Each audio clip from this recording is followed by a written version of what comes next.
A juiz esclarece. Vamos continuar a esmiuçar as fases do processo judicial de promoção e proteção e, em particular nesta sessão, na fase de decisão negociada. Já vimos que a primeira fase é a fase da instrução e essa fase pode desembocar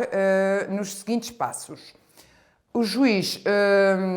desenvolvidas as diligências de prova, considera que existe uma situação de perigo à cautelar e, nesse caso, pode designar data para a realização de uma conferência com vista à obtenção de acordo de promoção e proteção. Se vir que não é viável, tal como acontece no início do processo, notifica os intervenientes para alegações com vista ao debate judicial ou, no caso de considerar que já não existe nenhuma situação de perigo à cautelar que justifique, em última instância, a intervenção do tribunal, arquiva o processo, fundamentando, obviamente. Se, findas as diligências de instrução, for de agendar uma conferência com vista à obtenção de acordo de promoção e proteção, devem ser para tal convocados e devem comparecer para a realização dessa diligência os pais ou as pessoas a cuja guarda se encontra a criança ou jovem com mais de 12 anos,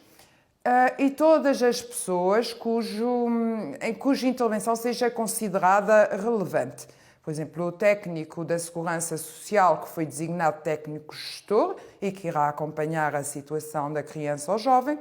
Se for perspectivada uma colocação, um acolhimento residencial, será relevante ter ali presente quem representa a instituição que irá acolher o jovem.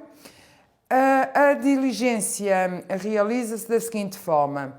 É exposta a medida que é perspectivada, que é considerada a mais adequada aos interesses da criança ou jovem. É explicado em que é que consiste e se os pais, as pessoas a cuja guarda se encontra a criança com mais de 12 anos, concordarem com a sua aplicação, é lavrado acordo em conformidade, em ata. Essa ata é subscrita por todos os intervenientes, é necessário que todos assinem, todos aqueles que tomem participação, que participem, portanto, na celebração do acordo, devem, afinal, subscrever o dito acordo, que, não havendo oposição do Ministério Público, será homologado, ficando todos os intervenientes condenados a cumpri-lo nos seus precisos termos e ficando a criança sujeita à medida que tiver sido acordada. Existe uma situação em que se dispensa a intervenção dos pais ou representantes da guarda das quais se encontrará a criança, que é, no caso,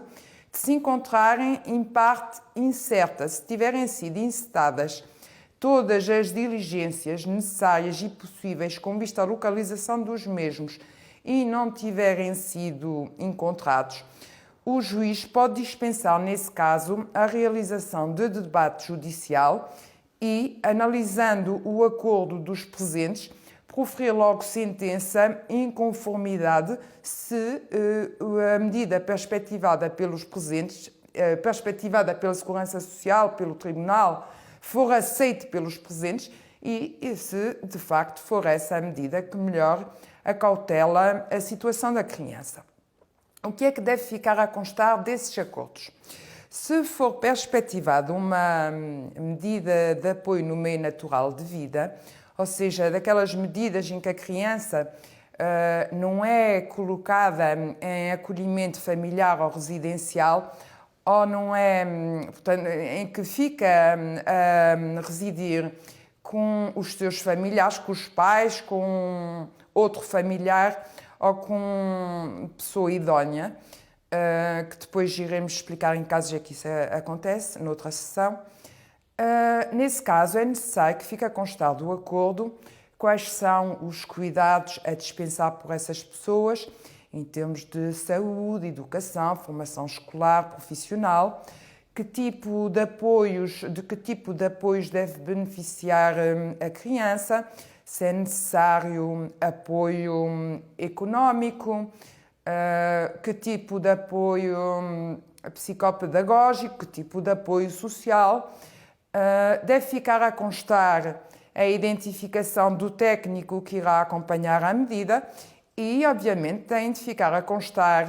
dos acordos todos os consentimentos que forem obrigatórios. Portanto, aqueles que já mencionei, dos pais, das pessoas a cuja guarda se encontra a criança, da criança ao jovem com mais de 12 anos. Se for aplicada por acordo uma medida de colocação, também nesse âmbito deve ficar a constar do acordo em que temos que intervenções no seio residencial vão ser desenvolvidas em termos de saúde, de educação e outras. Portanto, tudo o que for necessário para fomentar o bem-estar pessoal e social da criança devem ficar as diretrizes expressas no acordo, de forma que a criança saiba, a criança e os restantes elementos que integram o seu agregado familiar, portanto, a que nível se vai situar a intervenção. No caso de acolhimento, deverá também ficar a constar em que termos é que os convívios que os familiares se podem processar, no caso de não ser benéfico aos interesses do jovem ou da criança receber visitas de familiares, nomeadamente daqueles que possam ter abusado da criança ou sujeitado a criança a situações que a tenham traumatizado, deverá ficar também a constar do acordo, portanto, as restrições dos convívios dessas mesmas pessoas. Os acordos devem ser elaborados de forma a que todos os intervenientes percebam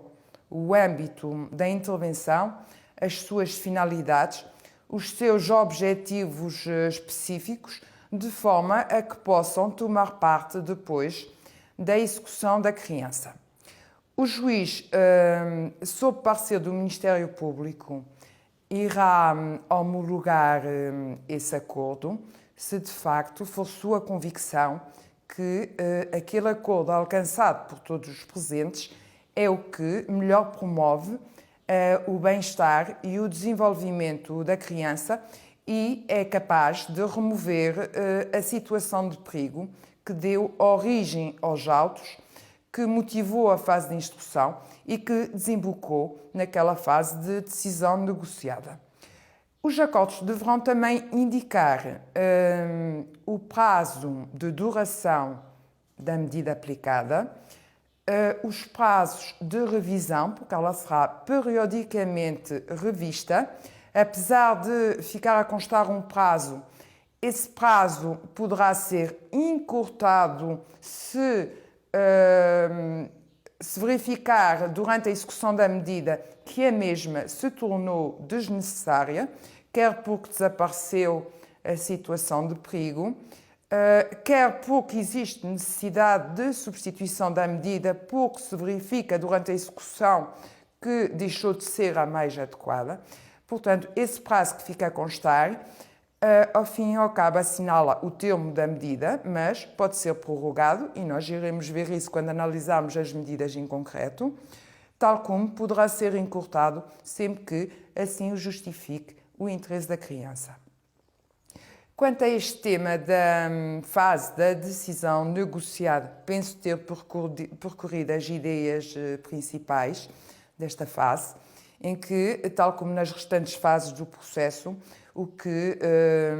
deve prevalecer é sempre o interesse e o bem-estar da criança e que fiquem acautelados da melhor forma possível os interesses deste, de forma que o seu bem-estar e cabal desenvolvimento sejam sempre assegurados, sendo esse, como já disse, por diversas vezes, o fim último do processo.